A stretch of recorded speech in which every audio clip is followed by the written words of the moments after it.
We're live. Let's get it stuck in. No b-ball breaks as we do. Another live chat, and we're going to talk about the Wild Wild West. So yeah, let's get cracking. Go ahead. Yeah, well, was that building on what last week we did the top in the East? The week before that we did the middle of the pack and the contenders. Yep. Now switching over to the West. Want to talk those middle of the pack teams scrapping for the 8th seed, because it's been that way for years in the West now. Really enjoyed watching teams fight for that. Like the 10th, 9th, 8th, even the 11th seed, it always seems to be just a few games between them. Even if they're fighting for a first-round exit against the Warriors, it's always good to see those teams fighting until the end. None of them trying to get a shitty draft pick or tank. So I think what we go from the bottom, like 15th seed, work our way up to the 7th seed, and leave the top 6 contenders, which will include even the T-Wolves are getting a lot of love from Vegas. They're up there. Clippers still under the top tier championship contending teams. So the next week, because it's only 2 more weeks. It's not exactly a long time. It's 3 weeks, not even that. Yeah. I think it's less. Preseason starts this Sunday. Yeah, well, yeah. Counting preseason, then you already know. Yo, the Wolves are stacked. Yan, you must be so happy, man. Your team has gone from whack to wow. I'm fucking happy. In addition to everyone else, you lot signed Aaron Brooks this week. It is. Crazy. The street You lot wow. Wow. I'm still getting over the pain from Jimmy, but I'm getting there day by day. I'm having counselling. If you think Jimmy Butler can take a team from not in the playoffs for 10 years to in the playoffs, then fine. But we'll talk about them next week. I mean, might as well start off this week with some of the teams near the bottom. There are a few teams that people can get excited about, like the Lakers. Depends how you feel about DeMarcus Cousins and Anthony Davis. I don't think DeMarcus is going to be in New Orleans for longer than a year. I wouldn't be surprised at all if he gets traded sometime soon. The Cavs were in the mix to get him. So, I mean, down at the bottom, still some exciting young teams with good young talent trying to make a change of course from previous seasons. 15th seed at the moment from Vegas is the Kings. And it's not like they've got a team of scrubs anymore. They've got good character guys, good rookies. They went and drafted De'Aaron Fox for the point guard. And he seems good. He's got a lot of self-confidence. What do you think about him?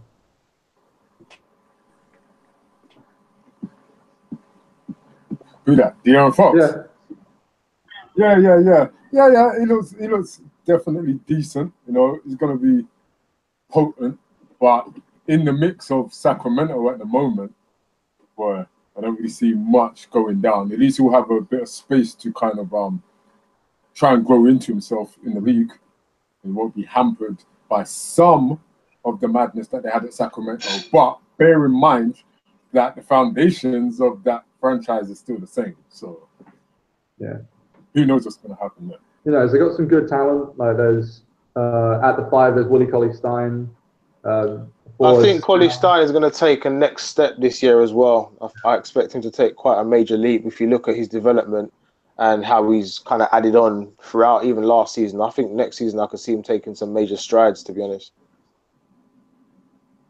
Yeah, same. I think he's got all the tools. He's a big athletic guy. We talk about De'Aaron Fox, but we don't know if he's going to start straight away because they went and got George Hill, who's a great point guard, not championship caliber, but I'd want him on my team. If I'm playing 2K or when we sort out our fantasy league, I'm going to try and get George Hill.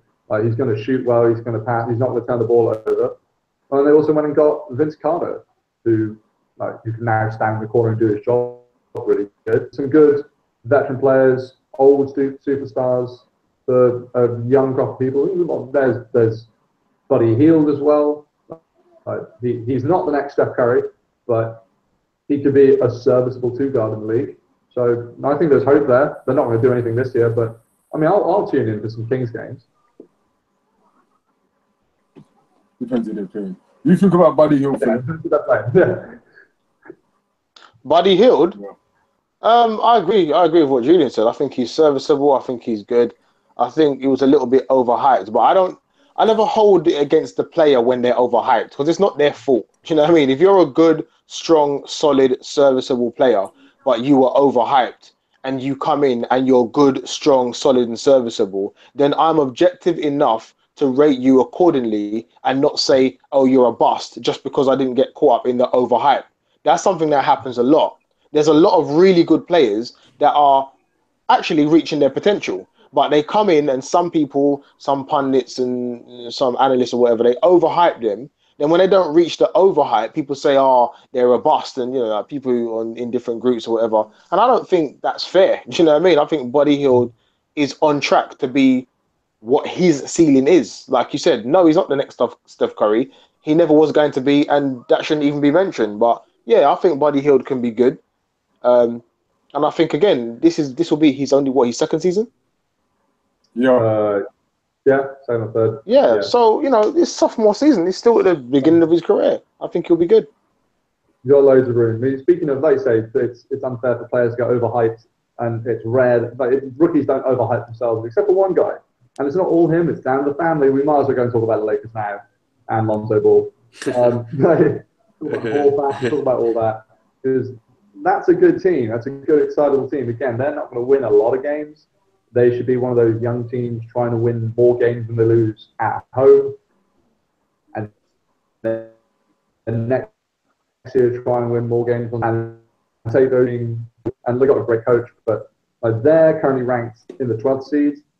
And now, Frank, I think they probably are better than the Suns, the Mavs. I don't think they're better than the Grizzlies, who are ranked below them in the 13th seed. I think for me, oh yeah, go ahead. No, go ahead. Yeah, like I think the Lakers are a very interesting team, and like you said as well, for me they are difficult to predict because if Lonzo Ball is playing half as good as his father is hyping him, then they will be really good more or less. And the other players are interesting as well, but better or worse? Like for me, I can just make that prediction that I can't make a good prediction for the Lakers.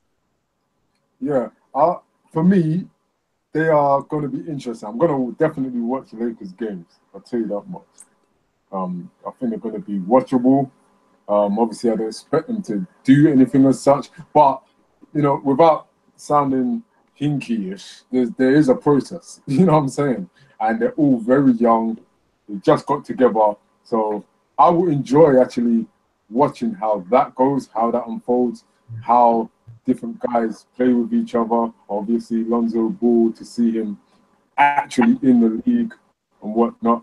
But yeah, I think it's going to be entertaining. Just, I can say that. I don't see any type of playoff scenario taking place, but it is what it is, man. It's just their first year, team full of rookies and sophomores. What I like about the Lakers is the same thing I noticed last year. Even though they were obviously losing and obviously in the stage of the process that they are, what I noticed was even when they were losing, some of their games were the most enjoyable games to watch because you can actually see Luke Walton's system at play. There's a lot of times when a coach comes in, it's like, okay, yeah, new coach, whatever. But you can actually see, even in their losses, okay, I can recognize what Luke Walton is actually doing. I can see a specific system in their play. So aside from pieces, that's what's going to be interesting to see Luke Walton in another season and how all the pieces come together in his system. Because I like that you can really distinguish and recognize what his system is. And it's a pleasure, even like I said, even in some of their losses, they were a really enjoyable team to watch just because of the style. So that's going to be interesting. Oh, absolutely. Yeah, I really enjoyed watching them play last year. But as for the process, we're on next year. So, we can watch Julius Randle. Don't really care how he develops. He ain't going to be a Laker next year. Like Lonzo and Ingram will be. Contavious, I don't know if he was a 2-year deal or a 1-year deal with a team option, but they're trying to get star talent next year. So this year is just going to be fun to watch, but it could if we do this again next year, it's going to be a completely different story. We might be talking contenders from the jump. So they're one of those fun teams. But like I said, I don't think they're that much better than the Grizzlies. That's the thing about Lonzo Ball. He might be good, but he's a rookie point guard in the Western Conference. Every night he's going up against a player who's probably at least as good as him, if not better. Just by the virtue of I agree. And they're all going to be coming for his head because of the hype of his dad. Unfortunately, every single night they are going to be coming for his neck. I'm telling you. It's not going to be the young rookie. Nah, everyone's going to take him out. No mercy. So. And that's the thing. It's like the Grizzlies have still got Mike Conley, have still got Marc Gasol. They went and got Tyreke Evans. They've still got Chandler Parsons. If he's healthy, he's a good 3, good small ball 4. They've got a lot of heart. So they're not going to take losing games to the people like the Lakers. I think as well they are like an experienced team, and Marc Gasol and Conley, they are a good team together and better. They like on a long 82 games, they will be better than the Lakers. Yeah. Absolutely. I mean, there's the other team that's sort of around that pack with the Grizzlies and like the Lakers. I mean, Vegas has got the Pelicans at 11, and I think the sort of thing in Vegas, like anywhere between 11 and any of those teams could switch around. If it clicks for the Lakers around the mid-season, then cool, they could probably win more games. They won't. I don't think they'll win 41 games. No, they could win 40 games, but the Pelicans have still got Anthony Davis. I'm not entirely sold on him. Maybe it's been a bad system. Never had good players around him. Don't look good. It's always hard to play in the West. That sort of story. I don't think he and DeMarcus Cousins work. I mean, what do you think about the Pelicans? I mean, they don't have much else going for them, do they? Yeah, I'm glad you mentioned that because I was thinking to myself just yesterday, what exactly? What's my man's name again? What's the coach again? What's his name again? How could I forget his name? For God's sakes! It's not Monty. It's he used to coach the Suns. He coached the Nap era Suns. Alvin Gentry. Gentry. He was at the Warriors. Anyway, yeah, forget that.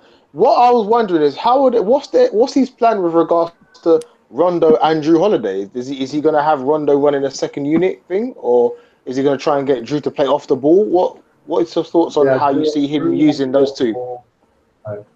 Well, that's the thing, because we've already got 2 guys who are 7 foot tall and really need the ball at the elbows to do anything worthwhile. Maybe just play side pick and rolls on both sides and just alternate possessions between Rondo and Boogie and Drew and Davis. Okay. I don't see how that team works. A Twin Towers lineup doesn't work in the modern NBA. Anthony Davis is good, but he can't. I don't know if he can really guard point guards. He can't switch out like that. There's very he can. Like, he's a little bit too tall. So, and Boogie can't. Like I said earlier in the cast, I don't think Boogie is going to be a competitor for a full season. I think I agree with that. To me, they have like a potential to be interesting, but I assume I will never watch a game of the Pelicans because it will be Anthony Davis and Boogie doing their own with the nice dunks, but it will be most of the time more or less boring. In my view, the things I like to watch, it will be boring more or less. But I think the Pelicans last year had a good highlight when Boogie gave that alley, spin move. That reversal alley-oop, yeah. That's it, right? Yeah. So getting Boogie at the All-Star break should have said, right, we're going to go for the 8-7 seed, and maybe we've got a big lineup, maybe we can score a lot of points against the first and second seed, but we can make life difficult in a game or two. But it didn't happen. Not really surprised. I was really hyped about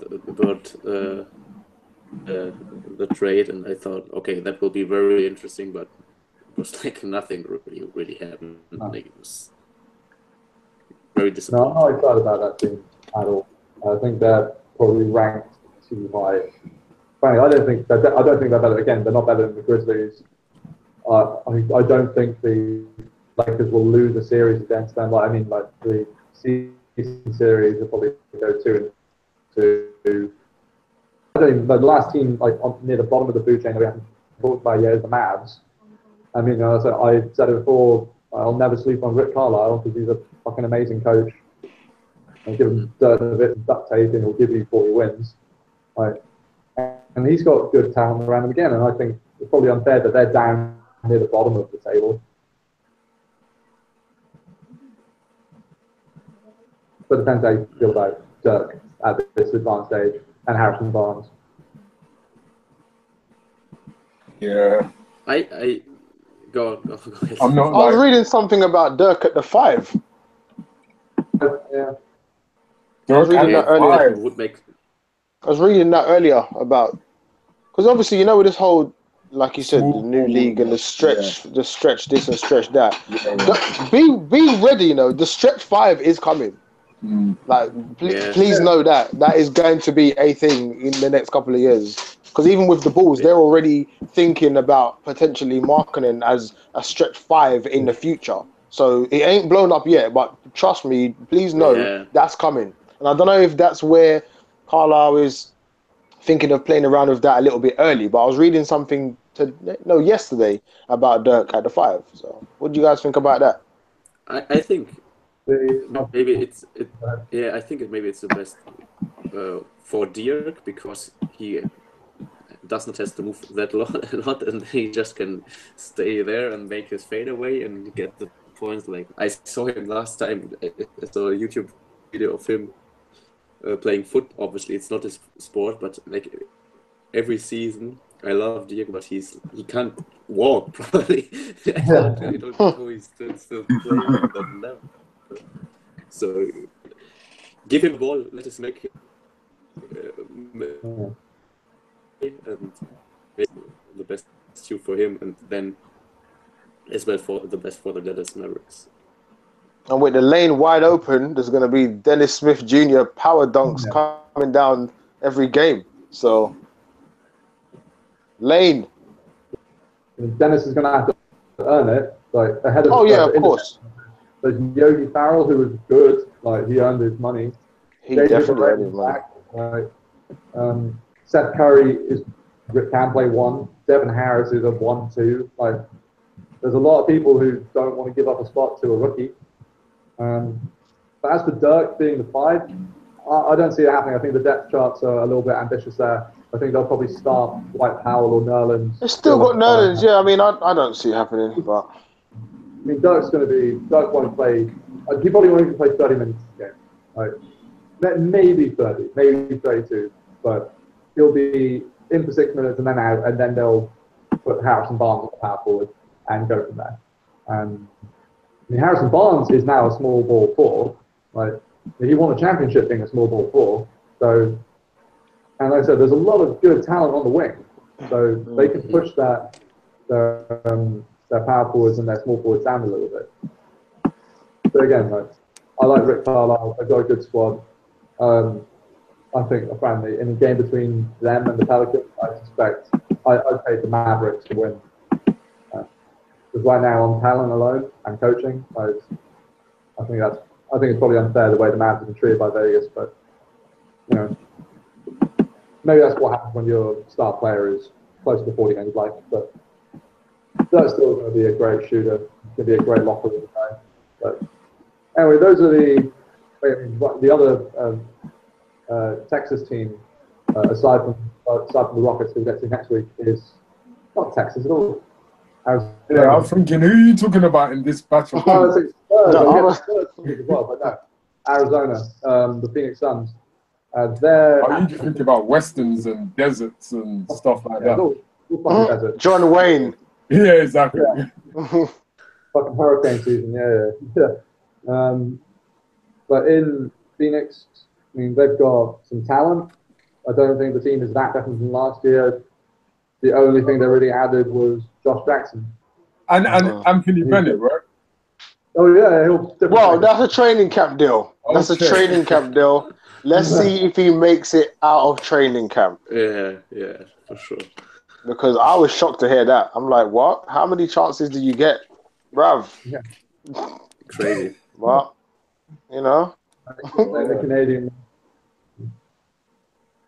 No, I think the Suns are going to suck again. Right? I don't know if Devin Booker is enough. Is Julius still there?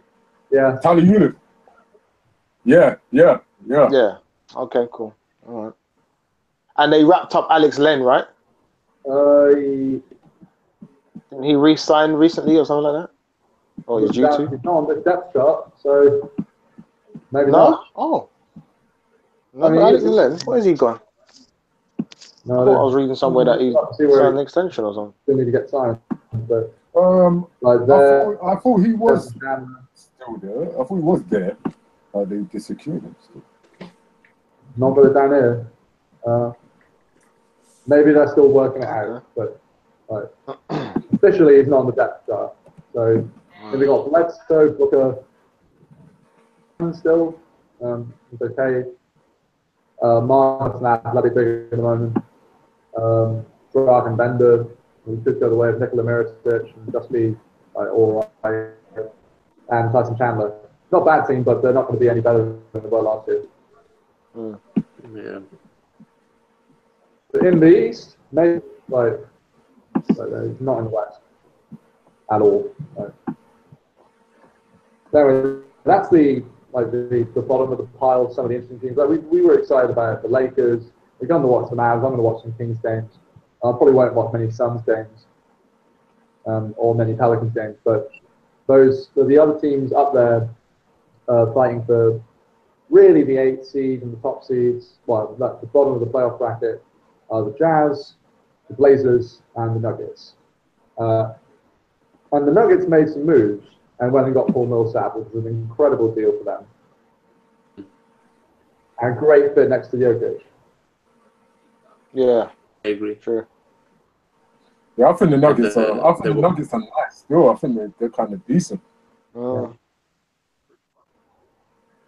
I think that 8th seed battle is going to be interesting. Yeah. That 8th seed battle in the West is going to be very interesting.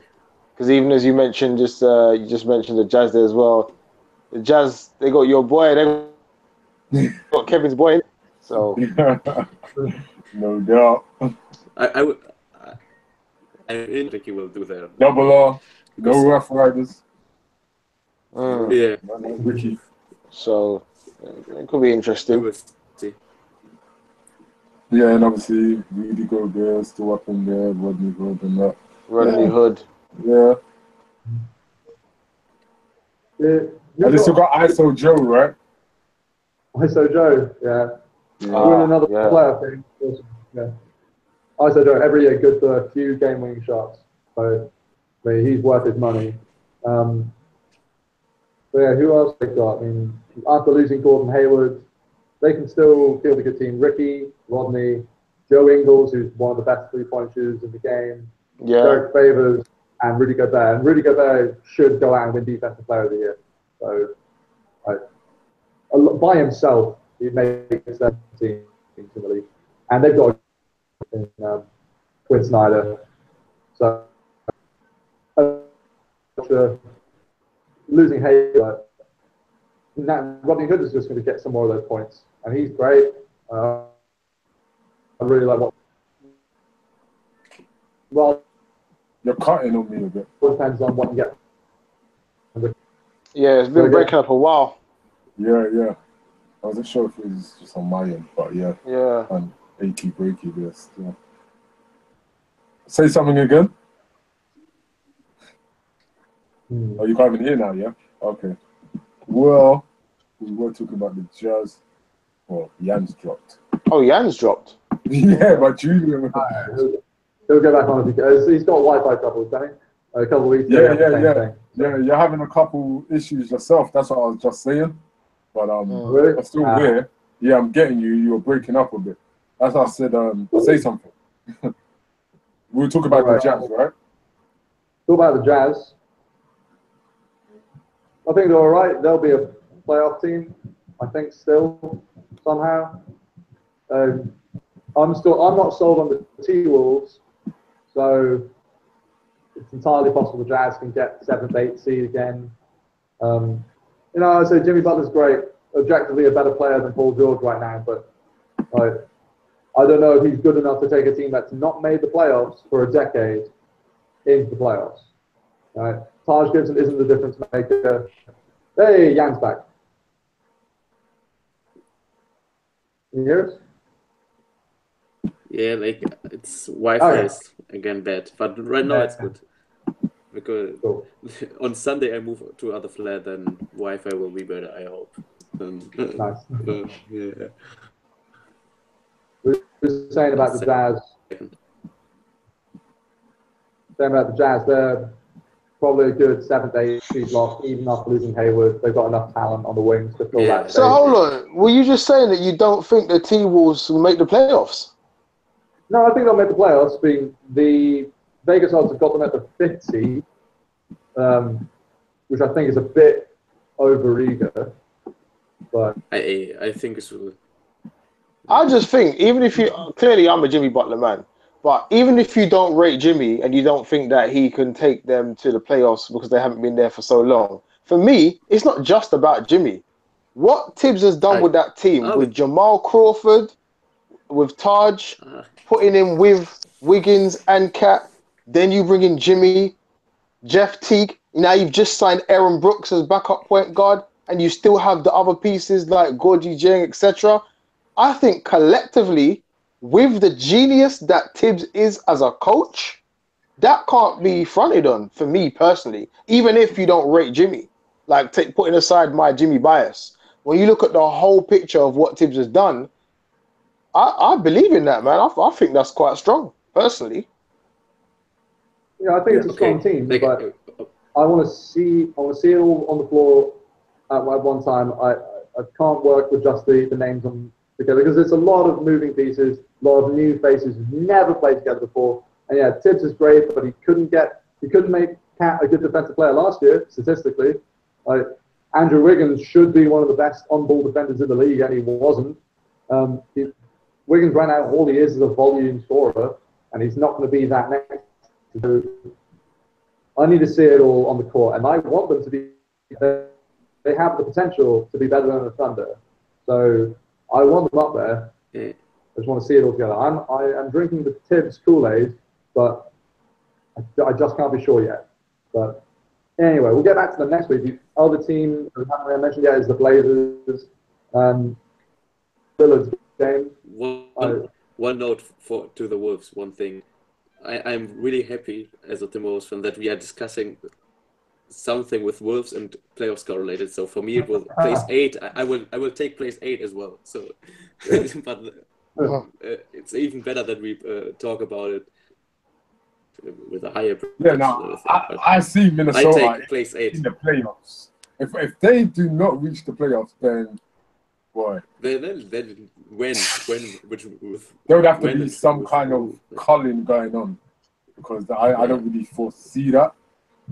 I definitely see them in there with the talent that they have and just the overall, way that, like Philip said, Tibbs sets teams up. But it's not even just that. It's like, come on, man. Like they're pretty stacked at this moment in time. You know what I'm saying? Jamal Crawford later.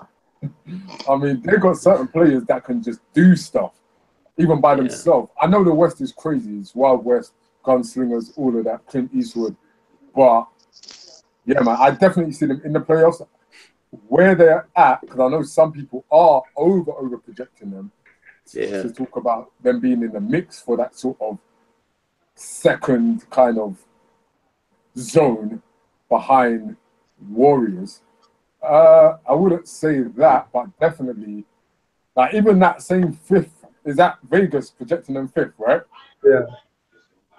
That's not crazy to me. That's what I'm saying. That's what I'm saying quietly. I'm thinking, maybe it's just me. That's what I'm saying. I don't think 5th is that ridiculous. I don't think that's crazy. I mean, like they might drop a position below that. 6th, 7th. Yeah, 7th even, but that's not like success. To me, that's not like nuts. Like what? Timberwolves? Nah. I see put it this way: if Wolves are 7th, I'd actually be like, well, I'm not surprised. I'm not at all surprised. Yeah, no doubt. No doubt. But Because you'd have to get into see. Like, who really is, not to go fully Timberwolves now and make Yan's day, you know what I'm saying?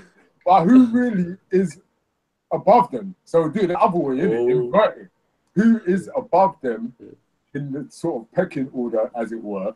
We're not going into the top championship contenders, but we already know, okay, let's say 1, 2, 3, I would say in my mind is known, probably 4. Yeah? Spurs. 4 is definitely known. It's known, you know what I mean? Spurs, Thunder, Golden State, obviously, and Houston, right? After that, I'm like, boy. Everything's possible, yeah. That's what I'm saying. That's what I'm saying. After that, to me, it's how Wild West, mate. I'm telling you. Right. That's exactly what I am saying. After those 4, I'm not seeing anyone who I can see as you're definitely better than the Wolves. You would definitely beat the Wolves. Nah, mate. 4? Nah, like you said, it's the Wild West. Yeah. You know what I'm saying? That's why I was just sitting there quietly because I'm like, right, maybe it's just me. Okay, cool. Maybe so I'm like, maybe. So who else? Who else is on that Wolves fan? But just keep it real. Who else? Yeah, we have to shut that down now. We don't want Jan to get too. Yeah. Well, okay, we'll wait for that for next week. Yeah, that's the top tier for next week. We'll get into that. Cool. So that's about Blazers. Have we gone up to the top 4? You mentioned about Blazers. Blazers. Portland. Yeah, Blazers up there with the Jazz and the Nuggets, like fighting for that 8th, 7th spot. Dame Dollar. Yeah. Portland. More. CJ McCollum, fucking great. CJ McCollum. A full season with Yusuf Nurkic. Yeah. BB Joe Lewis. You know what? You know what else though? I feel they're gonna feel the loss of Alan Crabbe though. I think they're gonna feel that. You know. Did they get anyone to replace him, or have they just brought someone up? What we got there? What team we got there? Julian? Did they sign anyone in the wake of the Alan Crabbe's departure? Not really. I mean, their lineup is Lillard, McCollum, Mo Harkless, Aminu, and Nurkic. And then backups, you got Napier, Evan Turner, some dude called Jake Lehman, Noah Vonleh, Myers Leonard, Zach Collins. Like, it's most of the same team minus Alan Crabbe. I'm not feeling that. Alan Crabbe I like some of their pieces. It's good, but yeah.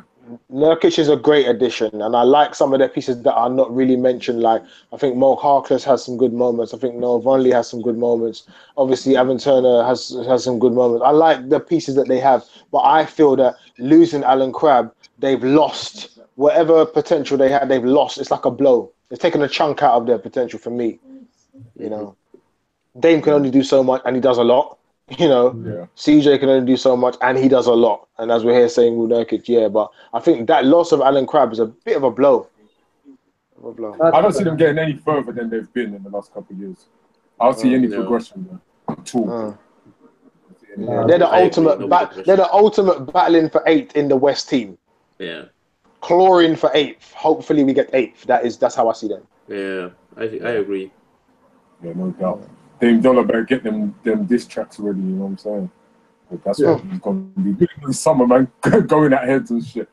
He ain't going to be in the playoffs. At least not past the first round again, unfortunately. Yeah.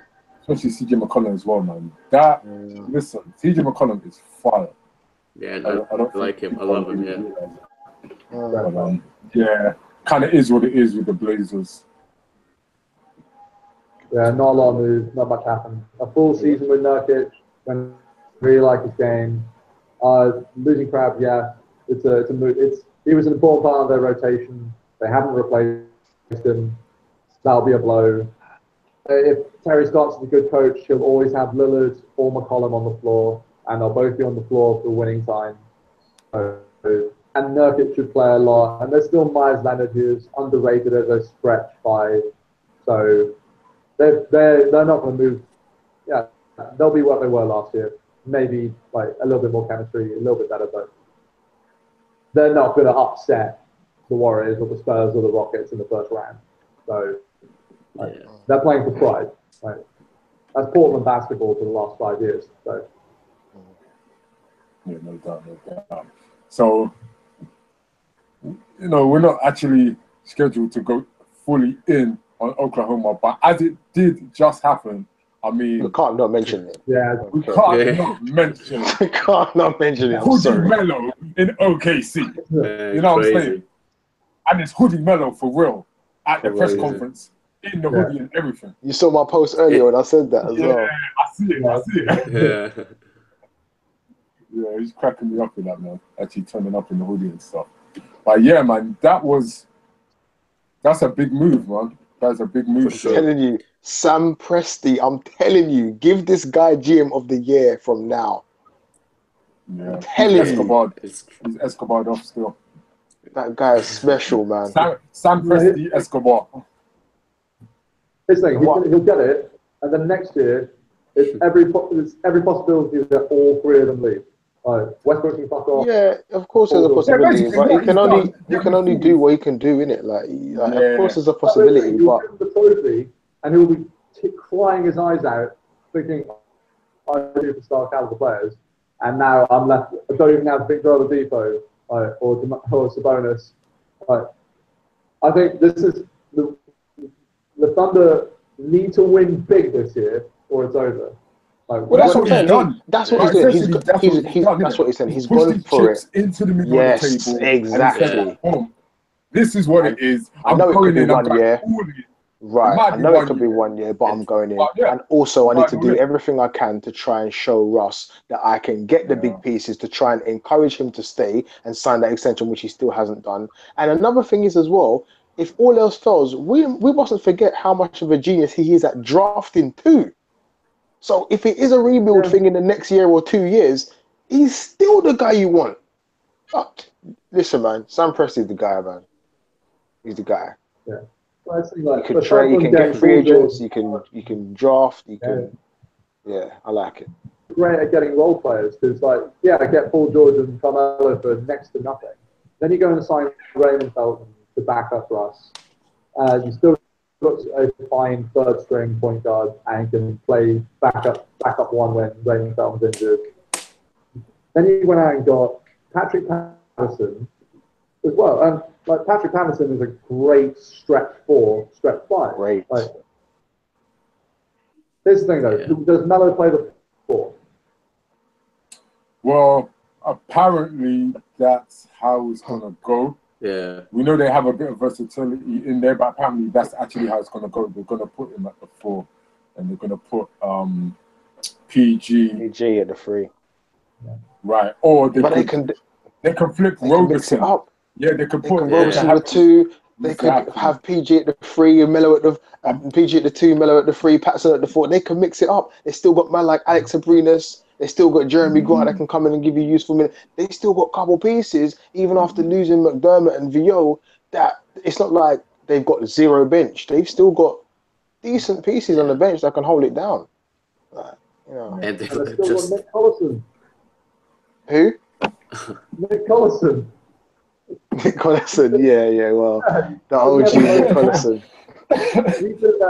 He's been with Oklahoma / Seattle. So I'm pretty sure I read this summer as well that he's got an MVP clause in his contract. If he gets any votes for MVP, he gets a $500,000 bonus. Yeah. Wow, I like his agent. Clever dude. Yeah, that's a great squad. I really hope it all gels together. Yeah, I mean, the other move that happened today, not work, I'll talk about it because we've already done our Eastern stuff, is D-Wade getting bought out. He's probably going to go to the Cavs. He's at the Cavs. Yeah. Is that properly confirmed official now? Yeah, by Philip. When Philip said it, it's official. No. There hasn't been the actual official word unless it's happened since we've been on this call. But it's as good as. and it makes sense, like for Wade, this for is the good Cavs. because he's thinking, I'm going to run with my boy, and it's the strongest chance of a fourth ring. And it's no point going back to Heat just for nostalgia. He can still go back to Heat for the nostalgia at the very, very, very, very end, whether that's next year, the year after, or whatever. And to go out west is just, there's no point in me going out west because I'm at his age and with what he's dealing with, even though he's still, let's not front on Wade. Wade still averages like 18, 5, and 4. So let's not think, he's washed up, it's over. The man's giving you 18, 5, and 4. That's not washed up and over. But obviously, it's not his prime. So it makes more sense to go to the Cavs. The strongest chance of a ring, play with your boy, get the 2.3 million, and then you can still do the nostalgia thing at the end of your career if you want. That makes sense. This is good as. Yeah, like Aaron said, I think last week about Wade, like his ability to in the clutch time is a bit undervalued, underrated. Because in my view, you add Wade just for the playoffs. Like in the Cavs, let him play 10 minutes or something like that. Let him do free time vacation. I don't care. Just bring him on the court in the playoffs, and he will deliver. Yeah, man, Wade don't play. Trust me, crunch time, Wade is very serious. Telling you. And he's tried and tested. You know what I'm saying? Yes, it's not that's the thing. You know what I'm saying? He's tried and tested. Yeah. That's fire. He can decide a series if it's getting like he can do it. And that familiarity of playing with LeBron as well, that goes a long way as well. You know what I mean? Knowing the styles from their time at Miami and stuff like that, that goes a long way. Hey, they're stacked. I totally forgot they had Jeff Green. They got players who are like, oh yeah, I forgot you got him. Oh yeah, I forgot you got him. Yeah. We talked about Jeff Green last week. Jeff Green poison to a team. So nowhere. Oh yeah, Julian said Jeff Green's got some curse on him. Yeah. Oh. Right. I'd be surprised if Richard Jefferson should get more minutes, or as many. He's fine. Good pickup. They didn't pay much for him. Nah. Build a roster spot. No, they actually did a good job retooling. You have to give credit. You have to give credit where credit's due. You know, it did look a bit mad. You know what I'm saying? They got rid of the GM, and you're thinking, where? What's going to happen? And then the whole Kyrie thing starts popping off, and you're like, boy, this is starting to look very dicey. But you got to give it to them. How they look and what they've done doesn't look incredibly different. And this ain't to diminish him, because I thought he was excellent when he was there, but it doesn't look incredibly different from what Griff would have probably did. And as you mentioned how they look, to bring it to the aesthetic, have you seen how LeBron actually looks? He looks ready for the season, man. He looks like a machine. Like I read a funny thing, like JR told Cyborg that JR said, like, LeBron was telling me at 6:30 in the morning. He's asked me what I'm doing, and JR said, "Yeah, what the fuck I'm doing? I'm sleeping." And LeBron, obviously, he's killing it all day, all night, and he's up for the next ring, I think. Yeah, I think after the Kyrie trade, LeBron might as well go and win that MVP. He shouldn't be happy with getting third place, second most votes or third most votes again. Because Westbrook ain't going to win it because he's got Paul George and Melo. It ain't going to be Steph or Durant because they've got each other. It probably won't be Kawhi. It could maybe be Kawhi, but LeBron should go out and say, "What do you think the Celtics are that good? Look at, we'll go and win 60 games. Fuck you." And blow them out of the water in the conference finals. So he can average. He'll just average a LeBron 28, 7, and 7, and it's still the best stat line of anyone. 28, 7, 7, 1.5 steals and 1 block a game, and still going to shoot 50% from the floor, 40% from 3. And you get to play with D-Wade, just flying death machine alley-oops again, like in Miami. It's going to be fun. Like, some of the alley-oops that they had in Miami were just some of the nastiest, greatest alley-oops you ever see. Like, that's crazy. I can't lie. I'm looking forward to seeing some of that because there's some nasty ones. Like, this season is potentially more interesting than last season because last season we knew what was going to happen, and to be fair, it's still a strong indication that it's going to be that same result again. But the journey there definitely is set to be a lot more interesting than last season. Last season was a terrible season. The way I broke down last season was the season was bad, the playoffs were worse, and the finals were even worse. You just knew what was happening, and we just plodded along to get there. This season, there's a strong chance of another Cavs Warriors final. But I'm telling you, even the Warriors, they better know that it ain't just one team they need to worry about now. They need to come out every night thinking we need to play. There's no chilling. You know what I mean? You're not chilling against OKC. You're not chilling against Spurs. You're not chilling against Rockets. You're not chilling against Cavs. There's at least 5 or 6 teams where I'm not saying you can't beat them or they won't beat them, but they need to come out serious to play. Do you know what I mean? And that makes it interesting. Even with the weak East and all the rest of it, it's going to be a much more interesting regular season. The Warriors may have only got one game in the playoffs last year, and they only had to play one of those great teams conference finals, right? If they get the top seed and it's then Spurs and Rockets, well, they might have to play the Thunder in the second round, but they only have to play one of those teams in the conference finals. They could probably beat them, but the Warriors got more to win the Cavs. This is the thing, like the Celtics are good, but frankly, the Cavs took their best player, with Kyrie. So the Cavs should be looking forward to the finals and thinking, it might be a slog, but they could win the finals against the Warriors right now in 6 games. I wouldn't be afraid to put money on that. I don't bet against LeBron any year. He dragged the team back from 3-1. So he can do anything he wants, really. He's still the best player on the planet, and now he's playing with his best mate. I just want to see... You see, Aaron, I just like upsets, man. I love upsets. I just want to see the Warriors get clapped. I would love somebody else to win the West, like the Rockets or OKC or Spurs, or someone else to win the West. I just want to see them get clapped. Yeah. I would like to see that as well, But the thing is, I will say this. The West, one thing I'm kind of pissed about is that the West is looking so exciting and interesting, but over here in London, that means all the games are going to be mad late that I want to watch. And all the games will be even later in Barcelona. No sleep. Indeed. No sleep at all. I have to go back to the old school ones of waking up at times in the middle of the morning. Go to sleep and then wake up. I used to do that back in the day. Them days there was no league pass. It was raw TV, mate. You had to go to sleep and wake up. For real. So it's gonna have to be one of them ones, or one of them ones where you just go 0 dark 30 for like a good 12 hours and don't pay attention to nothing and get home and watch the game recorded, which is mad difficult sometimes because things is mad difficult. Listen, man, it is. News is trickling in from every angle and every app. Turn off the notifications on your phone. Yeah, all notifications off.